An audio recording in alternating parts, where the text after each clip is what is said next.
Hi സുന്ദരീസ്, എന്തൊക്കെയുണ്ട് വിശേഷം? എല്ലാവർക്കും സുഖല്ലേ? അപ്പൊ നമ്മുടെ അടുത്തൊരു അസ്വീ ടോക്സ് ആയിട്ടാണ് കേട്ടോ നമ്മൾ വന്നിട്ടുള്ളത്. കഴിഞ്ഞ തവണ നമ്മൾ എങ്ങനെ കൺസിസ്റ്റന്റ് ആവാം, എങ്ങനെ ഡിസിപ്ലിൻ ആവാം എന്നതിനെ കുറിച്ചിട്ടായിരുന്നു സംസാരിച്ചിട്ടുണ്ടായിരുന്നത്. ഒരുപാട് പേർക്ക് നല്ലോണം ഇഷ്ടപ്പെട്ടു എന്ന് പറഞ്ഞു. അപ്പൊ ഇന്നത്തെ അസ്വീ ടോക്സിൽ നമ്മൾ സംസാരിക്കാൻ പോണത് മസ്റ്റായിട്ട് നമുക്ക് വേണ്ട 5 ഇൻഡിപെൻഡൻസിനെ കുറിച്ചിട്ടാണ് നമ്മൾ പറയാൻ പോണത്. അത് നമ്മൾ 20s പ്രാക്ടീസ് ചെയ്ത് വരേണ്ടതുമാണ് കേട്ടോ. എൻ്റെ 20s ഞാൻ അത് ചെയ്യാത്തതിൻ്റെ എല്ലാ ദൂഷ്യവശങ്ങളും ഞാൻ അനുഭവിച്ചിട്ടുണ്ട്. അപ്പോൾ ആ ഒരു അനുഭവത്തിലോടും കൂടിയിട്ടാണ് ഞാനിത് പറയണം. പക്ഷെ ബെറ്റർ ലേറ്റ് ദാൻ നെവർ എന്നാണല്ലോ പറയാം. ഇനിയിപ്പോൾ നിങ്ങൾ 20s ഇപ്പം എൻ്റെ ഏജ് ആണെങ്കിലും അതിനെക്കാട്ടും കൂടുതലാണെങ്കിലും നമുക്കിത് ട്രൈ ചെയ്ത് പ്രാക്ടീസ് ചെയ്യാവുന്നതാണ്. എങ്ങനെയാണെങ്കിലും നമ്മുടെ ലൈഫിനെ ഇത് ഒരുപാട് ബെറ്റർ ആക്കും കേട്ടോ. അപ്പൊ നമ്പർ 1 എന്തായിരിക്കും? Financial independence. അതിനെക്കുറിച്ച് ഞാൻ പ്രത്യേകിച്ച് അത് എന്താണ് എന്ന് പ്രത്യേകിച്ച് പറയേണ്ട ആവശ്യമില്ലല്ലോ.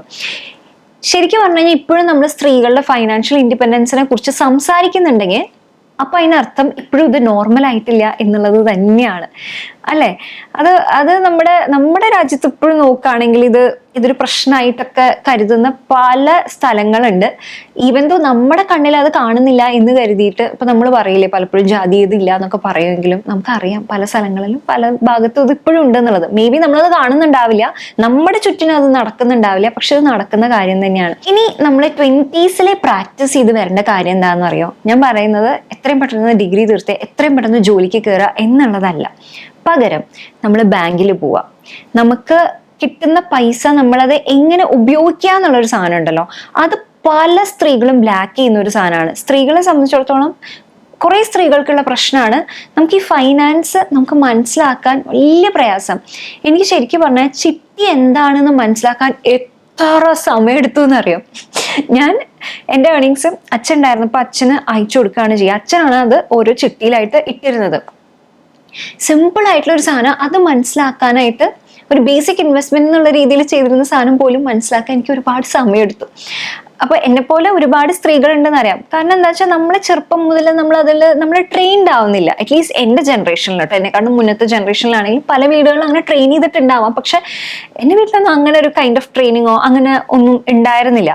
നമ്മൾ ആൺകുട്ടികൾക്ക് ആ ഒരു ശ്രദ്ധ കൊടുക്കുമെങ്കിലും പലപ്പോഴും പാരൻസിന്റെ ഭാഗത്ത് പെൺകുട്ടികളുടെ ഭാഗത്തേക്ക് അങ്ങനെ ഒരു ശ്രദ്ധ പോകാറില്ല. അപ്പൊ അങ്ങനെ പോയിട്ടുണ്ടെങ്കിലും ഇല്ലെങ്കിലും പാരന്റ്സ് ആയിട്ട് ഒരു എഫേർട്ട് എടുത്തിട്ടുണ്ടെങ്കിലും ഇല്ലെങ്കിലും നമ്മളൊരു 20s ആകുമ്പോൾ തന്നെ അല്ലെങ്കിൽ അതിന് മുന്നേ തന്നെ ഏതൊക്കെ സാഹചര്യത്തിൽ നമുക്ക് ബാങ്കിൽ പോകാൻ പറ്റുന്നോ, ചെക്ക് എഴുതാൻ അങ്ങനെ ഒരു അവസരം ഉണ്ടെങ്കിൽ അല്ലെങ്കിൽ റിക്വസ്റ്റ് ഫില്ല് ചെയ്യാനൊക്കെ ഉള്ള കാര്യങ്ങളൊക്കെ ഉണ്ടെങ്കിൽ അത് തനിയെ ചെയ്ത് പഠിക്കുക. നമ്മൾ എന്താ ചെയ്യുക? എപ്പോഴും നമ്മുടെ ചേട്ടനെയോ അല്ലെങ്കിൽ അച്ഛനെയോ കൊണ്ടുപോകും. അവരാവും എല്ലാ കാര്യങ്ങളും ഫില്ല് ചെയ്യുക, അവരാവും എല്ലാ ഇൻവെസ്റ്റ്മെന്റ്സും കാര്യങ്ങളും ചെയ്യുക. ഇപ്പോൾ ഭാര്യമാരാണെങ്കിലും അതെ ഭർത്താക്കന്മാരാവും എല്ലാവരുടെ ഫൈനാൻഷ്യൽ കാര്യങ്ങളെല്ലാം ഹാൻഡിൽ ചെയ്യുന്നുണ്ടാവുക. ഈ സ്ത്രീകൾക്ക് ഇവരുടെ പൈസ ഏൺ ചെയ്യുന്ന പൈസ എവിടെയൊക്കെ എങ്ങനെയൊക്കെ ഇൻവെസ്റ്റ് ചെയ്യുന്നു എന്നുള്ള ഒരു ധാരണ ഉണ്ടാവില്ല. അങ്ങനെ ഒരിക്കലും പാടില്ല കേട്ടോ. നമ്മൾ പൈസ സമ്പാദിക്കുന്ന പോലെ തന്നെ ഇമ്പോർട്ടൻ്റ് ആണ് അത് എങ്ങനെ നമ്മൾ ചെലവാക്കുന്നു, എങ്ങനെ നമ്മൾ ഇൻവെസ്റ്റ് ചെയ്യുന്നു എന്നതിനെ കുറിച്ചുള്ള ഒരു ബോധം. ഇത്രയും ചെറുപ്പത്തിൽ നമ്മൾ അതിനെക്കുറിച്ചിട്ട് ഒരു ധാരണ ഉണ്ടാക്കുന്നു. എത്രയും നമ്മൾ അതിനെക്കുറിച്ച് ലൈക്ക് ഇപ്പൊ ബാങ്കിൽ പോണ കാര്യമാണെങ്കിലും ഇപ്പൊ ചിട്ടിയെ കുറിച്ചിട്ടാണെങ്കിലും അല്ലെങ്കിൽ FD ആണ്, മ്യൂച്വൽ ഫണ്ട് ആണ്, അതേപോലെ SIP ഇങ്ങനത്തെ കാര്യങ്ങളെ കുറിച്ചിട്ട് എന്തായാലും നമുക്കൊരു ധാരണ വേണം. നമ്മളിങ്ങനെ വിചാരിക്കുക അയ്യോ എനിക്ക് മനസ്സിലാവില്ല, എനിക്കിതൊന്നും കേൾക്കണ്ട, എനിക്കിത് മനസ്സിലാവില്ല എന്ന് വിചാരിച്ചിരിക്കുന്നത് ബേസിക് ആയിട്ട് നമ്മൾ അറിഞ്ഞിരിക്കേണ്ട കാര്യം തന്നെയാണ്. ഇപ്പൊ കോളേജിൽ പോണ കുട്ടികൾ എന്തിനു വേണ്ടിയിട്ടാണ് പഠിക്കുന്നത്? ഒരു ജോലി കിട്ടാൻ വേണ്ടിയിട്ടാണ് പഠിക്കുന്നത്. ജോലി കിട്ടുന്നത് എന്തിനാ? പൈസയ്ക്ക് വേണ്ടിയിട്ടാണ്. ആ പൈസ കറക്റ്റ് ആയിട്ട് എങ്ങനെ ഉപയോഗിക്കണം എന്നുള്ളത് കൂടി പഠിക്കാനായിട്ട് ആ കാര്യങ്ങളെല്ലാം അറിഞ്ഞിരിക്കേണ്ടത് വളരെ ഇമ്പോർട്ടൻ്റ് ആയിട്ടുള്ള കാര്യമാണ്. ഇപ്പൊ എൻ്റെ ഏജിലുള്ളവരാണ്, നിങ്ങളുടെ ഹസ്ബൻഡ് ആണ് ഇത് ഹാൻഡിൽ ചെയ്യുന്നതെന്ന് വെച്ച് കഴിഞ്ഞാൽ അവരത് ഹാൻഡിൽ ചെയ്താലും കുഴപ്പമില്ല. ഇപ്പൊ അച്ഛനാണ് ഹാൻഡിൽ ചെയ്യണമെന്ന് വെച്ച് കഴിഞ്ഞാൽ ഹാൻഡിൽ ചെയ്താലും കുഴപ്പമില്ല. പക്ഷേ ഇതിനെക്കുറിച്ചുള്ള നല്ല ഉത്തമ ഒരു ബോധ്യം ഉണ്ടാവണം. ഓരോ പൈസയും എവിടെയാണ് ഇൻവെസ്റ്റ് ചെയ്യുന്നത്, എങ്ങനെയാണ് ഇത് റോൾ ചെയ്യുന്നത്, എങ്ങനെയാണ് അതിൻ്റെ ഒരു ഇൻവെസ്റ്റ്മെന്റിന്റെ ആ ഒരു റിട്ടേൺസ് നമുക്ക് വരുന്നത്, അത് നമ്മൾ എങ്ങനെയൊക്കെ ഉപയോഗിക്കുന്നു, പൈസയുടെ വരവ് എങ്ങനെയാണ്, ചെലവ് എങ്ങനെയാണ്. എനിക്ക് തോന്നുന്നു പൈസയായിട്ടൊരു ആ രീതിയിലൊരു അടുപ്പം കൂടി വേണം. നമ്മളിങ്ങനെ കുറെ സമ്പാദിക്കുക, കുറെ ചെലവാക്കുക. കുറെ സമ്പാദിക്കുക എന്ന് പറയുന്നത് നടക്കുന്ന കാര്യമില്ല. ആകെ എണ്ണിച്ചുട്ടപ്പം പോലെ ആയിരിക്കും നമ്മൾ പലപ്പോഴും സമ്പാദിക്കുക. അപ്പൊ അതിൽ ഒരു പിടിപ്പ് നമ്മുടെ കയ്യിലില്ലെങ്കിൽ വളരെ ബുദ്ധിമുട്ടായിട്ടുള്ള കാര്യമായിരിക്കും കേട്ടോ. നമ്മളിങ്ങനെ പൈസയെ കുറിച്ച് ഡിസ്കസ് ചെയ്യുമ്പോൾ പലപ്പോഴും നമ്മൾ ഇങ്ങനെ കേട്ടിട്ടുള്ള ഒരു കാര്യമായിരിക്കും, പൈസ ഉണ്ടെങ്കിലൊന്നും ആവില്ല, നമുക്ക് മനസ്സമാധാനം വേണം, നമുക്ക് സന്തോഷം ഉണ്ടാവണം, കുടുംബങ്ങൾ തമ്മിലുള്ള ഒരു ഐക്യം, അതൊക്കെയാണ് വേണ്ടത്, പൈസയിലല്ല കാര്യം എന്ന് നമ്മളും ചിലപ്പോൾ പറഞ്ഞു എന്നിരിക്കാം. പക്ഷെ ഒരു ഹോസ്പിറ്റൽ കേസ് വന്നു, നമ്മുടെ കയ്യിൽ ചെലവാക്കാൻ പൈസ ഇല്ലെങ്കിൽ ആ ദുരിതം ഒരു 10 ഇരട്ടി അല്ലെങ്കിൽ ഒരു 100 ഇരട്ടിയായിട്ട് കൂടും. അപ്പൊ പൈസക്ക് പൈസ തന്നെ വേണം. അങ്ങനെ നമ്മൾ ഓക്കെ, പൈസ വലിയ കാര്യമില്ല എന്ന് പറഞ്ഞ് ആശ്വസിക്കുന്നതിൽ വലിയ അർത്ഥമില്ല കേട്ടോ. അപ്പൊ ഫൈനാൻഷ്യലി ഇൻഡിപെൻഡന്റ് ആവാന്ന് പറയുന്നത് ആരാണെങ്കിലും വളരെ ഇമ്പോർട്ടൻ്റ് ആണ്. ഇപ്പൊ നമ്മൾ സ്ത്രീകളെ കുറിച്ച് പറയുമ്പോൾ എൻ്റെ ജീവിതത്തിൽ എനിക്ക് വന്ന മാറ്റങ്ങൾ ഞാനൊന്ന് പറയട്ടെ. അപ്പൊ നിങ്ങളും അതെന്തായാലും പറയണം കേട്ടോ. ഞാൻ ഫൈനാൻഷ്യലി ഇൻഡിപെൻഡന്റ് ആയതിനു ശേഷമാണ് എൻ്റെ ഡിസിഷൻസ് എനിക്ക് പറയാനായിട്ട് ഞാൻ കുറെ കൂടി കോൺഫിഡൻ്റ് ആവുന്നത്. ഈവൻ ദോ പൈസയും അതേപോലെ തന്നെ നമ്മുടെ ഡിസിഷൻസ് പറയുന്ന കോൺഫിഡൻസ് നമ്മൾ ബന്ധിപ്പിക്കാൻ പാടില്ലെങ്കിലും നമുക്ക് നമ്മുടെ തീരുമാനങ്ങൾ എപ്പോഴാണെങ്കിലും പറയാം, നോ എപ്പോഴാണെങ്കിലും പറയാം. പക്ഷെ ഇപ്പോൾ പൈസ ഇൻവോൾവ് ആവുന്ന കാര്യങ്ങളൊക്കെ ഉണ്ടാവില്ല, അതിലൊക്കെ എനിക്ക് എൻ്റെ ഡിസിഷൻസ് പറയാനായിട്ട് കുറെ കൂടി കോൺഫിഡൻസ് വന്നതും അതേപോലെ തന്നെ ഞാൻ പറയുന്ന കാര്യങ്ങൾ അതേപോലെ എൻ്റെ ഫാമിലിയിലുള്ള എല്ലാവരും എടുക്കാൻ തുടങ്ങിയതും ഞാൻ ഫൈനാൻഷ്യലി ഇൻഡിപെൻഡൻ്റ് ആയതിനു ശേഷം തന്നെയാണ് കേട്ടോ. അത് നമുക്ക് തരുന്നൊരു കോൺഫിഡൻസ് ഉണ്ട്, നമുക്ക് തരുന്നൊരു സേഫ്റ്റി ഉണ്ട്, ഒരു പ്രൊട്ടക്ഷൻ ഉണ്ട്. പൈസ നമ്മൾ സ്ത്രീകൾക്ക് തരുന്നൊരു ഇൻഡിപെൻഡൻസ് ഉണ്ട്. അത് നമുക്ക് മാറ്റി കളയാമെന്ന ഒന്നല്ല, അത് വളരെ ഇമ്പോർട്ടൻ്റ് ആയിട്ടുള്ള ഒന്ന് തന്നെയാണ്. ഈവൻ ഇഫ് നമ്മൾ വർക്ക് ചെയ്യുന്നില്ല, പല സാഹചര്യങ്ങളുണ്ടാവും. അപ്പോൾ നമ്മൾ കുഞ്ഞുങ്ങൾ ചെറുതാണെങ്കിൽ അല്ലെങ്കിൽ കുഞ്ഞുങ്ങളൊരു പ്രായം എത്തിയിട്ട് മതി, അങ്ങനെ പല സാഹചര്യങ്ങളും കൊണ്ട് നമ്മൾ ജോലി വേണ്ടാന്ന് വെക്കുകയാണ്, ഫൈൻ. അപ്പോഴും നാളെ നമുക്ക് പൈസയ്ക്ക് ഒരു ആവശ്യം വന്നാൽ നമുക്ക് ജോലിക്ക് പോകാൻ പറ്റണം. ആ ഒരു സ്കില്ല് നമ്മുടെ കയ്യിലുണ്ടാവണം, ആ ഒരു എഡ്യൂക്കേഷൻ നമ്മുടെ കയ്യിലുണ്ടാവണം കേട്ടോ. ഞാൻ ഇടപെട്ടിട്ടുള്ള എല്ലാ പെൺകുട്ടികളും സ്ത്രീകളും എല്ലാവരും ഫൈനാൻഷ്യലി ഇൻഡിപെൻഡന്റ് ആയതിൽ അവർക്ക് കൂടുതൽ സന്തോഷവും സമാധാനവും ഉണ്ടായിട്ടുണ്ടെന്നുള്ളത് തന്നെ വേണം പറയാൻ. ആക്ച്വലി എനിക്ക് അതും തോന്നിയിട്ടുണ്ട് കേട്ടോ. പൈസ എനിക്ക് കുറച്ചുകൂടി ഒരു സമാധാനം കൂടി തന്നിട്ടുണ്ട്. പൈസയുടെ അളവിനെക്കാട്ടും കൂടുതൽ നമുക്കൊരു എക്സിസ്റ്റൻസും കൂടി അത് തരുന്നുണ്ട്. അപ്പൊ എന്ന് കരുതി നിങ്ങൾ കുഞ്ഞു പ്രായത്തിലെ തന്നെ പഠിപ്പൊക്കെ വിട്ടിട്ട്, ഇപ്പൊ കുഞ്ഞു പിള്ളേർക്ക് കേൾക്കുമ്പോൾ തോന്നും അയ്യോ എനിക്ക് വേഗം പൈസ ഉണ്ടാക്കണം, വേഗം ഇൻഡിപെൻഡന്റ്. അങ്ങനെയല്ല, നിങ്ങൾ പഠിക്കുന്ന പിള്ളേരാണ്, പഠിക്കുന്നതിലാണ് താല്പര്യമുള്ളതെന്ന് വെച്ച് കഴിഞ്ഞാൽ എഡ്യൂക്കേഷൻ ഇസ് വെരി ഇമ്പോർട്ടൻറ്റ്. അപ്പൊ അതിൽ പെർസ്യൂ ചെയ്യണമെങ്കിൽ ഡെഫിനറ്റ്ലി കുറച്ചുകൂടി ടൈം എടുക്കും. അതിൽ കോൺസെൻട്രേറ്റ് ചെയ്യാം, എന്താ വേണ്ടത് എന്നുള്ളത് തീരുമാനിക്കാം. പക്ഷെ അതിനായിട്ടുള്ളൊരു പാത്ത് നമ്മൾ റെഡി ആക്കുക എന്നുള്ളത് വേണം നമ്മൾ ശ്രദ്ധിക്കേണ്ട ഒരു കാര്യം. അപ്പൊ ഫൈനാൻഷ്യലി ഇൻഡിപെൻഡൻസ് മസ്റ്റ് ആയിട്ടുള്ള കാര്യം തന്നെയാണ് കേട്ടോ. അടുത്തൊരു കാര്യം എന്ന് പറയുന്നത് ഇമോഷണൽ ഇൻഡിപെൻഡൻസ് ആണ്. അതെനിക്ക് തോന്നുന്നു സൈക്കോളജിക്കലി പോലും ഇനി ഈ സ്ത്രീകൾക്ക് ഇവന്നോ നമ്മൾ വളരെ സ്ട്രോങ് ആണെന്ന് പറയെങ്കിലും ഒരു പോയിന്റ് എത്തുമ്പോഴാണ് നമ്മൾ സ്ട്രോങ് ആവുന്നത്. അതുവരെ നമുക്ക് ഡിപ്പെൻഡ് ചെയ്യാൻ ഒരാളുണ്ടെങ്കിൽ, എസ്പെഷ്യലി ഒരു റിലേഷൻഷിപ്പിലൊക്കെ ആണെങ്കിൽ നമ്മുടെ സ്നേഹം നമ്മൾ കുറെ കൂടി കാണിക്കുന്ന ചിലപ്പോൾ ഡിപ്പെൻഡൻസിൽ കൂടിയായിരിക്കും. കുറെ റീൽസ് ഒക്കെ ഉണ്ടാവും, കലിപ്പന്റെ കാന്താരി എന്ന് പറഞ്ഞിട്ട്, അയ്യോ ഏട്ടായി പറയുന്ന ഡ്രസ്സ് മാത്രമേ ഞാൻ ഇടുള്ളൂ, അല്ല ഏട്ടായി പറഞ്ഞിട്ടുണ്ട് ഫ്രണ്ട്സിനൊപ്പം പുറത്തു പോകരുത് എന്ന് പറയുന്ന സാധനം ഉണ്ടല്ലോ. അത് ഇപ്പോഴും പലർക്കും ഉള്ളൊരു സാധനമാണ്. കാരണം അവര് സ്നേഹത്തിനെ ബന്ധിപ്പിക്കുന്നത് ആ ഒരു സ്നേഹവും അതേപോലെ തന്നെ ഇമോഷണലി വളരെ ഡിപ്പെൻഡന്റ് ആവുന്നതും സ്നേഹവും ഒന്നാണെന്നാണ് പലരും കരുതുന്നത്. അതല്ല, നമുക്കൊരു എക്സിസ്റ്റൻസ് വേണം, നമ്മൾ ഇൻഡിപെൻഡന്റ് ആയിരിക്കണം, നമ്മൾ അങ്ങോട്ടും ഇങ്ങോട്ടും റെസ്പെക്ട് ചെയ്യണം. അതാണ് സ്നേഹം. അതും വേറെ കുറച്ച് കാര്യങ്ങളും ഡെഫിനറ്റ്ലി ഉണ്ട്, അതും കൂടിയാണ് സ്നേഹം. അതല്ലാണ്ട് ഇമോഷണലിയും എല്ലാ തരത്തിലും നമ്മൾ മറ്റൊരാളിലേക്ക് കംപ്ലീറ്റ്ലി ഡിപ്പെൻഡ് ചെയ്യുന്നത് സ്നേഹമായിട്ട് ബന്ധിപ്പിക്കാൻ പാടില്ല. അത് പല കാരണങ്ങൾ കൊണ്ടാവും കേട്ടോ. നമ്മുടെ ചൈൽഡ്ഹുഡ് കാര്യങ്ങൾ, ട്രോമ കൊണ്ട് മുതൽ നമ്മുടെ പണ്ടത്തെ റിലേഷൻഷിപ്പ് മുതൽ അങ്ങനെ പോവും. അങ്ങനെ പല കാരണങ്ങൾ കൊണ്ടാണ് നമ്മൾ ഇമോഷണലി വളരെ ഡിപ്പെൻഡന്റ് ആയി പോകുന്നത്. അപ്പൊ നമുക്ക് നമ്മളെ തന്നെ അനലൈസ് ചെയ്യുക എന്നുള്ളത് വളരെ ഇമ്പോർട്ടൻ്റ് ആയിട്ടുള്ള കാര്യമാണ് കേട്ടോ. അതിനു വേണ്ടിയിട്ട് ഫസ്റ്റ് നമ്മൾ നമ്മളോട് തന്നെ സംസാരിക്കുക, നമുക്ക് വേണ്ടിയിട്ട് കുറച്ച് സമയം കണ്ടെത്തുക, ഇരുന്ന് കുറച്ച് സംസാരിച്ച് നമ്മളെ തന്നെ അനലൈസ് ചെയ്യാന്ന് പറയുന്നത് ശരിക്കും പറഞ്ഞാൽ ഒരു അടിപൊളി പരിപാടിയാണ്. അങ്ങനെ അനലൈസ് ചെയ്യുമ്പോൾ നമുക്ക് നമ്മുടെ പ്രശ്നം എന്താന്ന് കുറെ കൂടി മനസ്സിലാക്കാൻ പറ്റും. ഇപ്പോൾ ഞാൻ ഉദാഹരണമായിട്ട് പറയാണ്, എനിക്ക് ബോറടിക്കുകയാണെങ്കിൽ ഇത്തിരി ഒന്ന് സ്കിപ്പ് ചെയ്തോളൂ. എൻ്റെ ഒരു പേഴ്സണൽ അനുഭവമാണ് ഞാൻ പറയണത്. ഇപ്പൊ ചെറുപ്പത്തിൽ നോക്കുകയാണെങ്കിലുണ്ടല്ലോ, ഞാൻ പറഞ്ഞില്ല ഞാൻ 6 സ്കൂളിലൊക്കെ പഠിച്ചിട്ടുള്ള ഒരാളാണ്, പല പല ഡിസ്ട്രിക്റ്റിലാണ് പഠിച്ചിട്ടുള്ളത്. ഞാൻ ഏറ്റവും ചെറുപ്പത്തിൽ എനിക്ക് തോന്നുന്നു LKG ഒക്കെ നാട്ടിലാണ് പഠിച്ചത്. അത് കഴിഞ്ഞിട്ട് UKG ഫസ്റ്റ് സ്റ്റാൻഡേർഡ് ആവണ ടൈമിലാണ് തമിഴ്നാട്ടിലേക്ക് പോണത്. അപ്പോൾ എന്ന് വെച്ച് കഴിഞ്ഞാൽ എഗെയിൻ നമ്മൾ പെട്ടെന്ന് ഒരു വേറെ സ്ഥലത്തേക്ക് പോകല, ഫ്രണ്ട്സും കാര്യങ്ങളൊന്നുമില്ല. ആൻഡ് അത് മാത്രമല്ല തമിഴ് പഠിക്കണം, എന്നാലേ ആ ടെസ്റ്റ് എഴുതി പാസ്സായാലേ ആ സ്കൂളിൽ കിട്ടുള്ളൂ. അപ്പൊ അമ്മേനെ കുത്തിയിരുത്തി തമിഴൊക്കെ പഠിച്ച്, ഒരക്ഷരം അറിയില്ല കേട്ടോ, തമിഴ് എന്ന് പറഞ്ഞ ഭാഷ അതുവരെ കേട്ടിട്ട് കൂടിയില്ല. എന്നിട്ടാണ് നമ്മൾ തമിഴ്നാട്ടിലേക്ക് പോണത്. അങ്ങനെ ടെസ്റ്റ് എഴുതി കിട്ടി. അന്നത്തെ സമയത്താണേ മാഷുമാരാണെ കുറെ അടിക്കുകയും ചെയ്യും കേട്ടോ. അങ്ങനെ അത് ഒരുവിധം തമിഴ് പഠിച്ചു വന്നപ്പോഴേക്കും പിന്നെ അച്ഛന് നാട്ടിലേക്ക് ട്രാൻസ്ഫർ ആയി. അപ്പൊ ആ സമയത്തെന്ന് വെച്ച് കഴിഞ്ഞാല് അച്ഛനും അമ്മയ്ക്കും എന്നെ കൊണ്ടുവരാൻ പറ്റിയില്ല. എന്ന് വെച്ചാൽ എറണാകുളത്തേക്കാണ് ട്രാൻസ്ഫർ ആയത്. അപ്പൊ ഞാൻ നാട്ടിലെ എൻ്റെ അമ്മൂമ്മയുടെ ഒപ്പമാണ് നിൽക്കുന്നത്. അപ്പൊ എഗെയിൻ മലയാളം. അപ്പോഴേക്കും എനിക്ക് തോന്നുന്നു ഞാൻ 2ാം ക്ലാസ്സിലായി. അപ്പൊ എന്തായെന്ന് വെച്ചാൽ ഞാൻ കംപ്ലീറ്റ് മലയാളം മറന്നു. അപ്പോഴേക്കും തമിഴല്ലേ പഠിച്ചിരുന്നത്. ഇവിടെ വന്നിട്ട് മലയാളം ഞാൻ വന്ന അതേ ദിവസമാണ് മലയാളം ഡിക്റ്റേഷൻ എടുക്കുന്നുണ്ടായിരുന്നത്.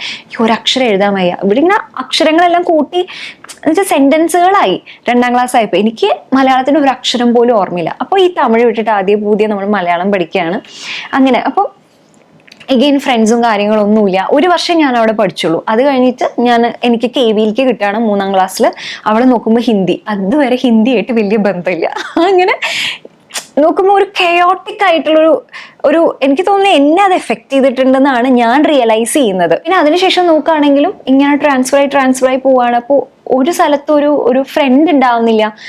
ഉണ്ടായാലും അപ്പൊ തന്നെ നമുക്ക് ഒന്ന് അടുത്ത് വരുമ്പോഴേക്കും പിന്നെ അടുത്ത സ്കൂളിലേക്ക് പോകും. പിന്നെ ഇവരായിട്ടൊന്നും നമുക്ക് ഫ്രണ്ട്ഷിപ്പ് മെയിൻറ്റെയിൻ ചെയ്യാൻ പറ്റുന്നില്ല. അന്നൊന്നും അങ്ങനെ ഫോൺ ഉപയോഗിക്കാനോ ഒന്നും പറ്റുന്നില്ലല്ലോ. പിന്നെ അച്ഛനും അമ്മയാണെങ്കിലും രണ്ടറ്റം ഇങ്ങനെ കൂട്ടിമുട്ടിക്കാനുള്ള ഒരു തത്രപ്പാടിൽ ഓടുക. നമ്മൾ ഇപ്പോഴത്തെ പോലെ കുട്ടികളുടെ മെന്റൽ ഹെൽത്ത് ശ്രദ്ധിക്കുക, അങ്ങനത്തെ കാര്യങ്ങളൊന്നും ഉണ്ടാവില്ല. അപ്പൊ ഞാൻ മനസ്സിലാക്കിയ ഒരു കാര്യം എന്താണെന്ന് വെച്ച് കഴിഞ്ഞാൽ, എൻ്റെ പ്രശ്നം ഇമോഷണൽ ഡിപ്പെൻഡൻസ് അല്ല, പകരം എനിക്ക് ഇമോഷണലി ആരായിട്ടും ഡിപ്പെൻഡ് ചെയ്യുന്ന ഇഷ്ടമല്ല. ഞാൻ ഇമോഷണലി വളരെ ടൂ മച്ച് ഇൻഡിപെൻഡൻ്റ് ആണ്. എന്ന് വെച്ചാൽ എനിക്ക് ആരെ എൻ്റെ മനസ്സിലേക്ക് എടുക്കുന്നതോ അല്ലെങ്കിൽ ആരോടും എനിക്കൊരു ഹെൽപ്പായിട്ട് ചോദിക്കുന്നതോ, അത് എത്ര അടുപ്പുള്ള ഒരാളാണെങ്കിൽ പോലും എനിക്ക് അത് വലിയ ബുദ്ധിമുട്ടാണ്. അപ്പൊ എൻ്റെ മനസ്സിൽ എങ്ങനെയാണെന്ന് വെച്ച് കഴിഞ്ഞാൽ, ആരും ഇത്രയും കാലമായിട്ട് അങ്ങനെ ഒരു റിലേഷൻഷിപ്സും കാര്യങ്ങളും ഇല്ലാത്തത് കൊണ്ട് എനിക്ക് പറ്റുന്നില്ല അങ്ങനെ. അപ്പൊ അതൊരു വലിയ പ്രശ്നം. അത് എന്താ ഉണ്ടാക്കുന്നതെന്ന് വെച്ചാൽ നമ്മൾ ഇമോഷണലി ബേൺഡ് ഔട്ട് ആവുകയാണ് ചെയ്യണേ. അതും വലിയ പ്രശ്നമാണ്. നമുക്ക് ആരും വേണ്ട അങ്ങനെയല്ലല്ലോ, നമ്മളൊക്കെ ഹ്യൂമൻ ബീങ്സ് അല്ലേ. നമുക്കൊന്ന് തലചായ്ക്കാൻ ഒരു ഇതുള്ളത്, എന്തൊക്കെ പറഞ്ഞാലൊരു സന്തോഷം അങ്ങനെ ഉണ്ടല്ലോ. അതുപോലെ തന്നെയാണ് നമുക്ക് നമ്മുടെ കാര്യങ്ങൾ തുറന്നു പറയാൻ പറ്റുക, ഒരു കമ്മ്യൂണിക്കേഷൻ ഉണ്ടാവുക എന്നൊക്കെ പറയുന്നത് വളരെ ഇമ്പോർട്ടൻ്റ് ആയിട്ടുള്ള കാര്യമാണ്. ഇതാണ് എൻ്റെ ഒരു പ്രശ്നമായിട്ട് ഞാൻ മനസ്സിലാക്കിയത്. അപ്പൊ അതിൽ നമ്മൾ വർക്ക് ചെയ്ത് വരുമ്പോൾ നമുക്ക് അതിനെ കുറച്ച് ശരിയാക്കി എടുക്കാൻ പറ്റും. എസ്പെഷ്യലി തെറപ്പിസ്റ്റിൻ്റെ അടുത്തൊക്കെ പോവുകയാണെങ്കിൽ, പറ്റിയൊരു തെറപ്പിസ്റ്റിനെ കിട്ടുകയാണെങ്കിൽ നമുക്ക് കാര്യങ്ങൾ വളരെ ബെറ്റർ ആക്കി കൊണ്ടുപോകാൻ പറ്റും. അപ്പം നിങ്ങൾ കുഞ്ഞിലേ മുതൽ നമ്മുടെ പ്രശ്നങ്ങൾ എന്താണെന്നൊന്ന് മനസ്സിലാക്കാൻ പറ്റിക്കഴിഞ്ഞ് കഴിഞ്ഞാൽ അത് വളരെ നല്ലതായിരിക്കും. അപ്പൊ ഇമോഷണലി വളരെ ഡിപ്പെൻഡൻ്റ് ആവുന്നതാണ് നമ്മുടെ ഒരു കാര്യം എന്ന് വെച്ച് കഴിഞ്ഞാൽ. അതിപ്പോൾ നോക്കുകയാണെങ്കിൽ ചൈൽഡ്ഹുഡിൽ വളരെ ഇഗ്നോർ ചെയ്യപ്പെടുന്ന പിള്ളേരുണ്ടാവുമല്ലോ. അവർക്ക് ഉണ്ടാവുന്ന, ഇപ്പൊ ഞാൻ എന്ന് വെച്ച് കഴിഞ്ഞാൽ ഇമോഷണലി വളരെ ടൂ മച്ച് ഇൻഡിപെൻഡൻ്റ് ആവുകയാണ് ചെയ്തതെന്ന് വെച്ച് കഴിഞ്ഞാൽ, ഇങ്ങനെ ഒരു സാഹചര്യത്തിൽ വളർന്ന കുട്ടികൾ ചിലപ്പോൾ ടൂ മച്ച് ഡിപ്പെൻഡൻ്റ് ആവാനും ചാൻസ് ഉണ്ട്. അപ്പൊ 2 തരത്തിലും ആവാം. അത് നമ്മൾ അനലൈസ് ചെയ്യണം. അപ്പൊ നമ്മുടെ പ്രശ്നമാണ്, അതായത് ഇമോഷണലി ഡിപ്പെൻഡൻ്റ് ആവുന്നത് പ്രശ്നമായിട്ട് നമ്മൾ അനലൈസ് ചെയ്യുകയാണെങ്കിൽ അത് മാറ്റാനുള്ള കാര്യങ്ങൾ നോക്കണം. കാരണം എന്താണെന്ന് വെച്ച് കഴിഞ്ഞാൽ, അത് നമുക്കും ദോഷമാണ്, മറ്റൊരാൾക്കും വളരെ ദോഷമാണ്. ഇപ്പൊ ഒരു റിലേഷൻഷിപ്പിലൊക്കെ ആവുമ്പോൾ എന്താണെന്ന് വെച്ച് കഴിഞ്ഞാൽ, ഈ തോന്നുന്നു ഇപ്പോഴത്തെ പിള്ളേർ ഈ കൊറിയൻ ഡ്രാമയൊക്കെ കണ്ടിട്ട് ടൂ മച്ച് എക്സ്പെക്ടേഷൻസ് ഉണ്ടെന്ന് എനിക്ക് തോന്നാറുണ്ട് കേട്ടോ. ഇപ്പൊ കൊറിയൻ ഡ്രാമയിൽ നോക്കുകയാണെങ്കിൽ, ഇപ്പൊ ഞാനും അതിനൊരു വലിയ ഫാനൊക്കെയാണ്. വെച്ചാൽ എപ്പോഴും ഈ പെൺകുട്ടിയുടെ ഷൂസ് കെട്ടിക്കൊടുക്കുക, എപ്പോഴും ഇങ്ങനെ പെൺകുട്ടിക്ക് വേണ്ടിയിട്ട് ഹെയർ ടൈ കോട്ടിൽ ക്യാരി ചെയ്യുക, എന്നിട്ട് പെൺകുട്ടിക്ക് ആവശ്യമുള്ളപ്പോഴൊക്കെ ഫുഡ് വാരി കൊടുക്കുക.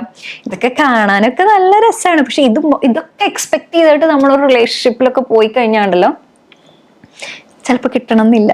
അപ്പോൾ അതുകൊണ്ട് ടൂ മച്ച് അൺറിയലിസ്റ്റിക് എക്സ്പെക്ടേഷൻസും ടൂ മച്ച് ഓഫ് ഇമോഷണൽ ഡിപ്പെൻഡൻസും ഒക്കെ റിലേഷൻഷിപ്പിൽ ഭയങ്കര ബുദ്ധിമുട്ടാണ്. അതേപോലെ തന്നെ നമ്മൾ ഇമോഷണലി ഒട്ടും അവരായിട്ട് കണക്ട് ചെയ്യാണ്ടിരിക്കുന്നതും വലിയ പ്രശ്നമാണ്. നമുക്കും പ്രശ്നമാണ്, അവർക്കും പ്രശ്നമാണ്. അപ്പൊ നമുക്ക് ഇമോഷണലി നമ്മൾ ഇൻഡിപെൻഡൻ്റ് ആവണം. അതായത് നമുക്ക് നമ്മുടെ ഒരു കമ്പനിയിൽ നമ്മൾ ഹാപ്പി ആയിരിക്കണം. നമ്മൾ ഒറ്റയ്ക്ക് ഇരിക്കുന്ന സമയം നമുക്ക് എൻജോയ് ചെയ്യാൻ പറ്റണം. നമ്മളിൽ കണ്ടന്റ് ആയിരിക്കണം. നമ്മളെ കംപ്ലീറ്റ് ചെയ്യാൻ എപ്പോഴും ഒരാൾ വേണം, വേറൊരാളില്ലാണ്ട് നമുക്ക് പറ്റുന്നില്ല എന്നൊക്കെ ആണെങ്കിൽ അത് നമ്മുടെ പ്രശ്നം തന്നെയാണ് കേട്ടോ. അപ്പൊ ആ രീതിക്ക് നമ്മളെ തന്നെ നമ്മൾ പഠിപ്പിച്ചത് കുഞ്ഞിലേ മുതൽ ഇപ്പോൾ 20s നമുക്ക് അത് സാധിക്കുമെങ്കിൽ നമുക്ക് നമ്മുടെ പ്രശ്നങ്ങളൊക്കെ അനലൈസ് ചെയ്ത് നമ്മളെ തന്നെ ഇൻഡിപെൻഡന്റ് ആക്കാൻ സാധിക്കുമെങ്കിൽ നമുക്കും നമ്മുടെ കൂടെ റിലേഷനിലുള്ള ആളുകൾക്കും അത് കുറെ കൂടി നല്ല ബെറ്റർ ആവും. അപ്പൊ അതിനുവേണ്ടി പ്രാക്ടീസ് ചെയ്യുക. എങ്ങനെ പ്രാക്ടീസ് ചെയ്യുക? നമ്മളെ തന്നെ അനലൈസ് ചെയ്യുക, നമ്മുടെ പ്രശ്നം എന്താണെന്ന് മനസ്സിലാക്കുക, നമ്മുടെ ചൈൽഡ്ഹുഡ് ട്രോമാസ് എന്താണെന്നുള്ളത് അനലൈസ് ചെയ്യുക. അത് നമ്മൾ ട്രിഗർ ചെയ്യുന്നുണ്ട്, നമുക്ക് ഹാൻഡിൽ ചെയ്യാൻ പറ്റുന്നില്ല എന്നാണെങ്കിൽ ഡെഫിനറ്റ്ലി തെറപ്പിക്ക് പോവുക. മൂന്നാമത്തെ കാര്യം എന്ന് പറയുന്നത് ഒരു സോഷ്യൽ ഇൻഡിപെൻഡൻസ്. അങ്ങനെ ഒരു കാര്യം നമുക്ക് വേണമെന്ന് എനിക്ക് തോന്നിയിട്ടുണ്ട് കേട്ടോ. അതായത് നമ്മുടെ സൊസൈറ്റി ഒരു പ്രത്യേക രീതിയിലാണല്ലോ പോകുന്നത്. ഫോർ ഇൻസ്റ്റൻസ് നോക്കുകയാണെങ്കിൽ ഒരു പ്രായത്തിൽ ഇപ്പോൾ കല്യാണം കഴിക്കാം, ഒരു പ്രായത്തിൽ ആദ്യത്തെ കുട്ടി, ഒരു പ്രായത്തിൽ രണ്ടാമത്തെ കുട്ടി. ഇതിൽ നിന്ന് നമുക്ക് വേണ്ട കാര്യങ്ങൾ എടുത്താൽ മതിയാവും. നമുക്ക് വേണ്ടാത്ത പല കാര്യങ്ങളുണ്ടാവും. ഇപ്പൊ നിങ്ങൾക്ക് കല്യാണം കഴിക്കാൻ യാതൊരു താല്പര്യമില്ല, you are very sure that നമുക്ക് കല്യാണം കഴിച്ചു കഴിഞ്ഞാൽ അങ്ങനെ ഒത്തുപോവാൻ പറ്റില്ല എന്ന് നിങ്ങൾക്ക് ഉറപ്പാണെങ്കിൽ അപ്പോൾ പിന്നെ ഡോണ്ട് ഗോ ഫോർ ഇറ്റ്. അതേപോലെ വേറൊരു കാര്യമാണ്, ഒരുപാട് കപ്പിൾസ് ഇപ്പൊ കുട്ടികൾ വേണ്ടാന്ന് തീരുമാനിക്കുന്നുണ്ട്. എന്നാൽ പോലും നമ്മുടെ ഹോൾ പോപ്പുലേഷനിൽ നോക്കിക്കഴിഞ്ഞാൽ വളരെ വിരലായിട്ടുള്ള ആളുകൾ ഇപ്പൊ അങ്ങനത്തെ ഡിസിഷൻസ് ഇപ്പോഴാണെങ്കിലും എടുക്കുന്നുള്ളൂ. എന്നാലും ബാക്കിയുള്ളവർ ഭയങ്കര കൺസേൺഡ് ആണ് കേട്ടോ. ആസ് ഇഫ് ഇങ്ങനെ കുറച്ച് പേരുണ്ട് ഈ ഒരു ഡിസിഷൻ, കുട്ടികൾ വേണ്ടാന്നുള്ള ഡിസിഷൻ എടുത്തു കഴിഞ്ഞു കഴിഞ്ഞാൽ നമ്മുടെ ലോകം തന്നെ അവസാനിക്കും, മനുഷ്യ സമൂഹം ഇല്ലാണ്ടാവും എന്നുള്ള രീതിയിലൊക്കെയാണ് പലരും സംസാരിക്കുന്നത്. അപ്പോൾ കുറെ പേര് അങ്ങനെ ചിന്തിക്കുന്നവരുണ്ട്. നമ്മുടെ സോഷ്യൽ മീഡിയയിൽ തന്നെ നോക്കിക്കഴിഞ്ഞാൽ ഒരുപാട് പേര് ട്രാവൽ ചെയ്യുന്നവരുണ്ട്. കുട്ടികൾ വേണ്ട എന്ന് കരുതി അവർക്ക് കുട്ടികളോട് ദേഷ്യം ഉണ്ടായിട്ടോ അല്ലെങ്കിൽ അവർ കുട്ടികളെ ഹെയ്റ്റ് ചെയ്യുന്ന അങ്ങനെ ഒന്നുമല്ല. എനിക്ക് തോന്നുന്നു അവർ വളരെ കമ്പാഷനേറ്റ് ആയിട്ടും കുട്ടികളോട് വളരെ നൈസായിട്ടും മേ ബി അവർ പലതരത്തിലും കുഞ്ഞുങ്ങൾക്ക് വേണ്ടി ഹെൽപ്പ് ചെയ്യുന്നുണ്ടാവും. അവരുടെ ലൈഫിൽ അവർക്ക് ലക്ഷ്യങ്ങൾ വേറെ പലതും ആയിരിക്കും.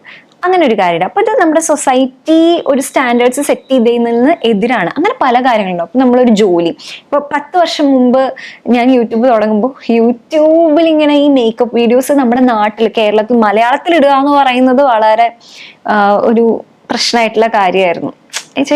എന്താ അത് എന്നുള്ള രീതിയിൽ യൂട്യൂബിലൊക്കെ വീഡിയോസ് അങ്ങനത്തെ രീതിയിലുള്ള തന്നെയായിരുന്നു. പക്ഷെ അന്ന് ഞാൻ നിർത്തിയിരുന്നെങ്കിൽ ഇതുപോലെ എനിക്കൊരു കാര്യം ഓർമ്മയുണ്ട് കേട്ടോ. ഞാൻ കോളേജിൽ പഠിക്കുന്ന സമയത്ത് എനിക്ക് RJ ഇതിന്റെ ഒരു ഇന്റർവ്യൂല് അങ്ങനെ കിട്ടിയിട്ടുണ്ടായിരുന്നു. പക്ഷെ ഞാനത് പോയില്ല. ഞാൻ പോയില്ല എന്ന് വെച്ച് കഴിഞ്ഞാല് ഞാൻ ഈ പറഞ്ഞ പോലെ അതൊരു ആൾക്കാർ ആക്സെപ്റ്റ് ചെയ്യുന്ന ഒരു ജോലി അല്ലല്ലോ, സൊസൈറ്റി സ്റ്റാൻഡേർഡ്സിൽ വരുന്ന ഒരു ടൈപ്പ് അന്ന് അങ്ങനെ അല്ലല്ലോ. ഞാൻ BCom ആണ് പഠിച്ചിരുന്നത്. അപ്പോൾ ഞാൻ വിചാരിച്ചു പതിയെ MCom എടുക്കാം, അങ്ങനെ എന്തെങ്കിലും ബാങ്ക് ടെസ്റ്റ് ഒക്കെ എഴുതി ഏതെങ്കിലും ഒരു ഫേമിൽ കയറി പറ്റാം എന്നുള്ള രീതിയിലൊക്കെ ആയിരുന്നു വിചാരിച്ചിരുന്നത്. അപ്പോൾ പലപ്പോഴും സൊസൈറ്റി സ്റ്റാൻഡേർഡ്സ് പ്രകാരം പോയത് കൊണ്ട് നമുക്ക് നല്ലതുണ്ടാവണം എന്നില്ല. ചിലപ്പോൾ ഉണ്ടായിന്ന് വരാം. ഇപ്പം നമുക്ക് കല്യാണം കഴിക്കണം, കുഞ്ഞു വേണം എന്നാണെങ്കിൽ പ്ലീസ് ഗോ ഫോർ ഇറ്റ്. ഒരു കുഞ്ഞു മതി എന്ന് വെച്ച് കഴിഞ്ഞാൽ ഒരു കുഞ്ഞു മതി, അല്ല 2 എണ്ണം അല്ലെങ്കിൽ അതിന് കൂടുതൽ. അത് നമുക്കാണ് അറിയാം നമുക്ക് എന്താണ് ദി ബെസ്റ്റ് എന്നുള്ളത്. അതിനെക്കുറിച്ച് ചോദ്യം ചെയ്യാനായിട്ട് ഒബ്വിയസ്ലി നമ്മുടെ പാരന്റ്സ് ചോദിക്കും, അവർക്ക് വിഷമം ഉണ്ടാവും. അവരോട് ചോദിക്കരുതെന്ന് പറഞ്ഞിട്ട് ഒരു കാര്യമില്ല. നമ്മൾ അത്ര അടുപ്പുള്ളവർക്ക് ചോദിക്കാൻ പറ്റും, അതിനുള്ള അധികാരം അവർക്കുണ്ട്. അതിനപ്പുറത്തേക്ക് ആരിലേക്കും നമ്മൾ ആൻസറബിൾ അല്ല. അപ്പോൾ സൊസൈറ്റിയുടെ സ്റ്റാൻഡേർഡ്സ് പ്രകാരം തന്നെ പോകണമെന്ന് യാതൊരു നിർബന്ധമില്ല. അപ്പൊ ആ ഒരു ഇൻഡിപെൻഡൻസ് ഉണ്ടല്ലോ, നമുക്ക് ശരിയെന്ന് തോന്നുന്നത് മറ്റൊരാളെ ദ്രോഹിക്കാത്ത രീതിയിലുള്ളത് നമ്മൾ തിരഞ്ഞെടുക്കുക എന്നുള്ളതാണ് കേട്ടോ. അടുത്തെന്ന് പറയുന്നത് നമ്മുടെ സോഷ്യൽ ഇൻഡിപെൻഡൻസ് പോലെ തന്നെയാണ് ഇന്റലക്ച്വൽ ഇൻഡിപെൻഡൻസ് എന്ന് പറയുന്നത് കേട്ടോ. ബുദ്ധിക്ക് അനുസൃതമായിട്ട് ചെയ്യാന്ന് പറയില്ല, അല്ലെങ്കിൽ നമ്മുടെ ഒരു ലോജിക്കിന് അനുസൃതമായിട്ട് ചെയ്യാന്ന് പറയില്ല. ഇപ്പൊ സൊസൈറ്റിയിൽ പല കാര്യങ്ങളും ഉണ്ടാവും, അല്ലെങ്കിൽ നമ്മുടെ ചുറ്റിലുള്ള ആളുകൾ പല അഡ്വൈസസ് നമുക്ക് തരും. ഒന്നും കേൾക്കണ്ട എന്നുള്ളതല്ല, നമുക്ക് എന്താണോ ലോജിക്കലി ശരിയായിട്ട് തോന്നുന്നത് അതെടുക്കുക എന്നുള്ളത് തന്നെയാണ് കേട്ടോ ഇതിൽ പറയുന്നത്. ഡെഫിനറ്റ്ലി ഇതൊക്കെ ഞാൻ പ്രാക്ടീസിലൂടെ ബെറ്റർ ആക്കി കൊണ്ടുവന്നതാണ് കേട്ടോ. അപ്പോൾ ഒരാൾ പറയുമ്പോൾ എനിക്കത് എൻ്റെ ലോജിക്കലി അത് ശരിയാണോ തെറ്റാണോ എന്ന് ചിന്തിച്ചിട്ടേ ഞാൻ അതിൽ ഒരു ഡിസിഷൻ എടുക്കാറുള്ളൂ. ഇപ്പൊ ജനറലി നമുക്ക് ഇപ്പോൾ സോഷ്യൽ മീഡിയയിൽ നോക്കുകയാണെങ്കിലും കാണുന്ന ഒരു സാധനമാണ് ഈവിലായി കണ്ണിടുക എന്ന് പറയുമല്ലോ. ഇപ്പോൾ ഓരോ സാഹചര്യങ്ങൾ ഉണ്ടാകുമ്പോഴും പലരും എൻ്റെ അടുത്ത് അവരുടെ അനുഭവങ്ങൾ പറഞ്ഞിട്ട് കണക്ട് ചെയ്തിട്ട് എൻ്റെ അടുത്തും പറയണം, നിനക്ക് അങ്ങനെ ഉണ്ടായില്ല, അത് കണ്ണിടൽ തന്നെയല്ലേ. പക്ഷെ എനിക്ക് ഒട്ടും വിശ്വാസമില്ലാത്തൊരു സാധനമാണ്. പല കാരണങ്ങളും ഉണ്ട് കേട്ടോ. കാരണം ഞാൻ വളർന്നത് അങ്ങനെ ഒരു സാഹചര്യത്തിലാണ്. കാരണം എൻ്റെ അച്ഛനും അമ്മയൊന്നും അങ്ങനെ അതിൽ ബിലീവ് ചെയ്യുന്ന ആളുകളല്ല. അത് മാത്രമല്ല എൻ്റെ ഹസ്ബൻഡ് അതിൽ തീരെ വിശ്വാസമില്ലാത്ത ആളാണ്. അപ്പൊ അതുകൊണ്ട് തന്നെ നമുക്ക് ആ ഒരു ഇൻഫ്ലുവൻസിലും കൂടിയാണല്ലോ നമ്മൾ ജീവിക്കുന്നത്. പിന്നെ എനിക്കാണെങ്കിലും ഐ ബിലീവ് ഇൻ കർമ്മ. നമ്മൾ ചെയ്യേണ്ടത് ചെയ്യുക. ഈവൻ എനിക്ക് ഒരിക്കലും തോന്നിയിട്ടില്ല നമ്മൾ എപ്പോഴും പ്രാർത്ഥിക്കണം എന്ന് പോലും എനിക്ക് തോന്നിയിട്ടില്ല. നമ്മൾ നമ്മൾ ആരെയും ദ്രോഹിക്കാണ്ടിരിക്കുക, നമ്മൾ ചെയ്യേണ്ട കാര്യങ്ങൾ കൃത്യമായിട്ട് ചെയ്യുക. അപ്പോൾ വരേണ്ടതൊക്കെ വരും. പിന്നെ ചിലതൊന്നും നമ്മുടെ കയ്യിലല്ലല്ലോ. എൻ്റെ അച്ഛൻ മരിച്ച സമയത്തൊക്കെ അമ്മ ഇങ്ങനെ പറയായിരുന്നു, എന്ത് ചെയ്തിട്ടാ അച്ഛൻ ഭയങ്കര, അത് ഓൾറെഡി ഞാൻ പറഞ്ഞിട്ടുള്ള ആളാ. അച്ഛൻ ഭയങ്കര ഒരു നൈസായിട്ടുള്ള ഒരാളാ അച്ഛൻ. ഭയങ്കര നൈസ് എന്ന് വെച്ചാൽ ഭയങ്കര ചാമിങ് ആയിട്ടുള്ള ഒരാളാ. എല്ലാവരെയും സഹായിച്ചിട്ടേ ഉള്ളൂ അച്ഛൻ. അപ്പം അമ്മ ഇങ്ങനെ പറയും, അച്ഛനിങ്ങനെ പറ്റിയില്ലേ, എല്ലാവരും കണ്ണിട്ടിട്ടാണ്, അങ്ങനെയൊക്കെ അമ്മ ഒരു പോയിന്റിൽ പറയാതെ. ഇപ്പൊ അത് മാറിയ, കാരണം അത്രയും ഇമോഷണലി ഡൗൺ ആകുമ്പോൾ നമ്മളും പതിയെ ആ ഇതിലേക്ക് അങ്ങ് പോയി പോകും. നമ്മളും പല കാര്യങ്ങളും ആളുകൾ പറയുന്നത് വിശ്വസിച്ചോളും. കാരണം ചുറ്റിലുള്ള ആളുകളും അതല്ലേ പറയണേ, അയ്യോ അങ്ങനെ ഉണ്ടായതിന്റെ കാരണം ഇങ്ങനെയായിരിക്കും, ഇങ്ങനെയൊക്കെ ഉണ്ടായതുകൊണ്ടാണ് എന്നൊക്കെ പലരും പലതും പറയും. പക്ഷെ നമ്മൾ കുറച്ച് സമയം എടുത്ത് പെട്ടെന്നൊരു കൺക്ലൂഷനിലേക്ക് പോവാണ്ട് നമ്മളൊരു ഡിസിഷൻ എടുക്കുക എന്നുള്ളതാണ്. അപ്പൊ ഞാൻ ഇങ്ങനെ ആളുകളാണെങ്കിലും ഈ കണ്ണുവെറ്റണ കാര്യങ്ങളും അങ്ങനെയൊക്കെ ഓരോന്ന് പറയുമ്പോൾ ഞാൻ ആലോചിക്കും, എനിക്ക് എന്താണ് അതിനെക്കുറിച്ച് തോന്നുന്നത്, എന്നിട്ട് ഞാനൊരു ഡിസിഷൻ എടുക്കുകയാണ് ചെയ്യുക. അതല്ലാണ്ട് അവർ പറയുന്നതിനനുസരിച്ചിട്ട് ഞാൻ എൻ്റെ തോട്ട്സിനെ മാറ്റല്ല ചെയ്യാം. അതേപോലെ തന്നെ അവർ പറയുമ്പോൾ ചിലപ്പോൾ ചില കാര്യങ്ങൾ ശരിയുണ്ടാവും, വേറെ ചില കാര്യങ്ങളിൽ ശരിയുണ്ടാവും. അപ്പം 5ാമത്തെ കാര്യം, ലാസ്റ്റ് ആൻഡ് ഫൈനൽ ആയിട്ടുള്ള കാര്യം എന്ന് പറയുന്നത് ഫിസിക്കൽ ആൻഡ് മെന്റൽ ഇൻഡിപെൻഡൻസ് ആണ് കേട്ടോ. അതിനെക്കുറിച്ച് ഞാൻ പ്രത്യേകിച്ച് പറയേണ്ട ആവശ്യമില്ല. ഞാൻ എപ്പോഴും പറയുന്നതാണ്, നിങ്ങൾ എത്ര യങ് ഏജ് മുതൽക്ക് നമ്മുടെ ബോഡീനെ ഫിറ്റാക്കി വെക്കാനായിട്ട് ട്രൈ ചെയ്യുന്നോ അത്രയും നമ്മുടെ ബോഡി നമ്മൾക്ക് പ്രായമാകുമ്പോൾ കൂടെ നിൽക്കും എന്നുള്ളത് തന്നെയാണ് കേട്ടോ. യോഗ ചെയ്യാം, ജിമ്മിൽ വർക്ക്ഔട്ട് ചെയ്യാം, 20s മുതൽക്കേ അത് പ്രാക്ടീസ് ചെയ്യാം. കുഞ്ഞു പിള്ളേരാണെങ്കിൽ ശരിക്കും പറഞ്ഞാൽ സ്പോർട്സിലൊക്കെ നല്ലോണം ഇൻവോൾവ് ആവുകയാണെങ്കിൽ വളരെ നല്ലതായിരിക്കും. എന്തായാലും നമ്മുടെ ഫിസിക്കൽ ഹെൽത്ത് ഉണ്ടല്ലോ, അതിന് അത് പ്രൊട്ടക്ട് ചെയ്യാനായിട്ട് അല്ലെങ്കിൽ അതിനെ മെയിൻറ്റെയിൻ ചെയ്ത് കൊണ്ടുപോകാനായിട്ട് നമുക്കൊരു താല്പര്യം ഉണ്ടെങ്കിൽ അത് വളരെ നല്ലതായിരിക്കും. നമുക്കറിയാവുന്ന കാര്യം, ഇപ്പോഴത്തെ ഒരു കാലഘട്ടത്തിലാണെങ്കിൽ ഡ്രഗ്സും അതുപോലെ ആൽക്കഹോളൊന്നും അല്ല, ഇപ്പോൾ ഡ്രഗ്സും കാര്യങ്ങളൊക്കെ ആണല്ലോ. അപ്പൊ നമുക്ക് അതിലേക്ക് പോകാണ്ടിരിക്കാനുള്ളൊരു വലിയ കാരണം കൂടിയാണ്. നമ്മുടെ ഫിസിക്കൽ ഹെൽത്തിനെ നന്നായിട്ട് ടേക്ക് കെയർ ചെയ്യുന്ന ഒരാൾ നോക്കുകയാണെങ്കിൽ അങ്ങനത്തെ ഒരാൾ ഈ ഡ്രഗ്സിലേക്കും കാര്യങ്ങളിലേക്കൊക്കെ പോകുന്നതൊക്കെ വളരെ കുറവായിരിക്കില്ലേ. റാൻഡം ആയിട്ട് പോകുന്നതിനെക്കാട്ടിലും കൂടുതൽ എനിക്ക് അങ്ങനെ തോന്നിയിട്ടുണ്ട് കേട്ടോ. അങ്ങനെ പഠനങ്ങളും പറയുന്നുണ്ട്. അപ്പൊ നമ്മുടെ ഫിസിക്കൽ ഹെൽത്തിന് വേണ്ടിയിട്ട് കുറച്ച് ടൈം ചെറുപ്പം മുതലേ പ്രാക്ടീസ് ചെയ്യാം. അത് ഏത് രീതിയിലാണ്, ഡാൻസ് മതി. അപ്പോൾ അതൊരു സ്കില്ലും കൂടിയല്ലേ ഡാൻസ് എന്ന് പറയുന്നത്.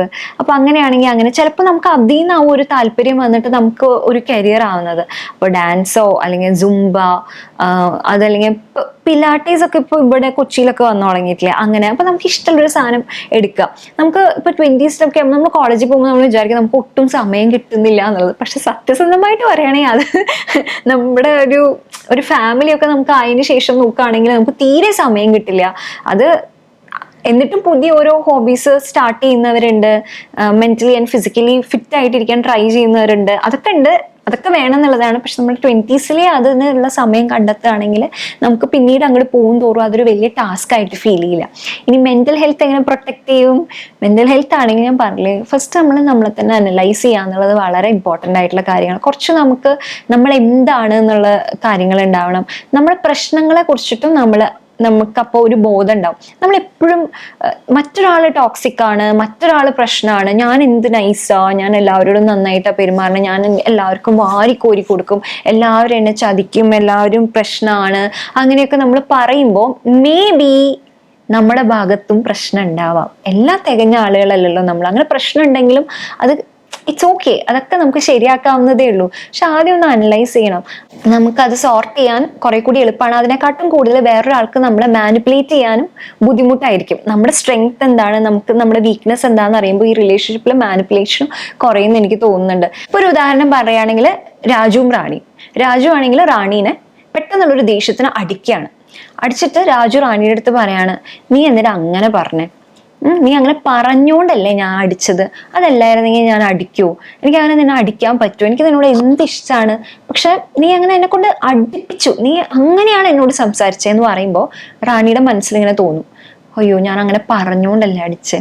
പക്ഷെ ഇവിടെ എങ്ങനെ തിരിച്ചും മറിച്ചും നോക്കിയാലും തെറ്റ് രാജുവിന്റെ ഭാഗത്താണ്. രാജു അടിച്ചു, അവിടെയാണ് തെറ്റ്. പക്ഷെ രാജു നൈസായിട്ട് അതിനെ ഗ്യാസ് ലൈറ്റ് ഒക്കെ ചെയ്ത് കൊച്ചിനെ അങ്ങ് മാറ്റിമറിച്ചു. അതാണ് ഇവിടെ ഉണ്ടാവുന്നത്. പക്ഷെ നമുക്ക് നമ്മുടെ സ്ട്രെങ്ത്തും വീക്ക്നെസ്സിനെ കുറിച്ചിട്ട് ഒരു ധാരണ ഉണ്ടെങ്കിൽ രാജുവിനോട് പറയാൻ പറ്റും, മോനെ പണി നോക്ക്, ഞാൻ ഇതിലൊന്നും വീഴില്ല, ഇങ്ങനെ ഗ്യാസ് ലൈറ്റ് ചെയ്യാൻ നോക്കണ്ട എന്നൊക്കെ നമുക്ക് പറയാൻ പറ്റും എന്ന് എനിക്ക് തോന്നുന്നു. അറ്റ്ലീസ്റ്റ് നമുക്ക് നമ്മളെ കുറിച്ച് അറിയാലോ, ഒരു ധാരണ ഉണ്ടാവുമല്ലോ.